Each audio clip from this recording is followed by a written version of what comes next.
Thank you, Dr. Rose. Next speaker is Professor Retzef Levy. Good afternoon, everybody. Good afternoon, everybody. My name is Retzef Levy. I hope you can see my personal title slide labeled as slide A on the bottom right. I'm on the faculty of the MIT Sloan School of Management. I have no conflict of interest to disclose today, and my presentation represents only my individual opinions and does not reflect in any way on the positions of MIT. Next to slide B. Since the Pfizer's request for the approval of the boosters is partially based on the so-called study conducted in Israel, it is important to understand that the booster vaccination campaign in Israel was anything but a carefully designed study. In a matter of less than 6 weeks, Israel moved from its initial intention to vaccinate the over 60 population to vaccinating anyone above the age of 12, and it is now about to mandate booster vaccination for anyone to maintain green passport status.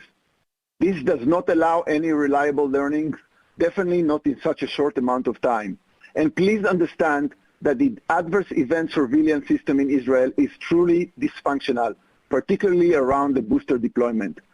I know from personal experience that the Ministry of Health in Israel does not address appropriately major concerning safety signals. Next to slide C. This leaves us with the question, what drove this massive booster deployment? Next to slide D. Trying to reach vaccine-induced herd immunity by reducing transmission rates will be consistent with the stated goal of the agreement that Israel signed with Pfizer, as you can see on slide D on the left-hand side. The problem is that by now we already know from mounting evidence that reaching herd immunity based on the current vaccines does not seem like a feasible or realistic goal. Not surprisingly, as you can see on the right-hand side of slide D, Israel continues to have among the highest infection rates per capita in the world. Next to slide E. You all listened to a presentation of the Israeli Ministry of Health that praises the efficacy of the boosters. I would like to caution this premature celebration and remind you that similar statements were made just 6 months ago around February on the 2 initial doses. Note on slide E on the right-hand side that COVID-19 deaths in Israel, in spite of all of the boosters, are on the rise, whereas in other countries, including many states in the US, they seem to be on downward trend at the moment.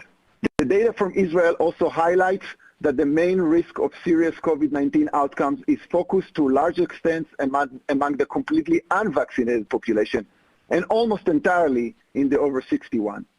On the left-hand side of slide E, you can also see data from Table 1 in a research paper by the Ministry of Health in Israel that suggests that the benefit from the boosters compared to the prior 2 doses in preventing serious illness might be much more limited than desired. There is much more to say about the problems of the current booster efficacy study. Next to slide F.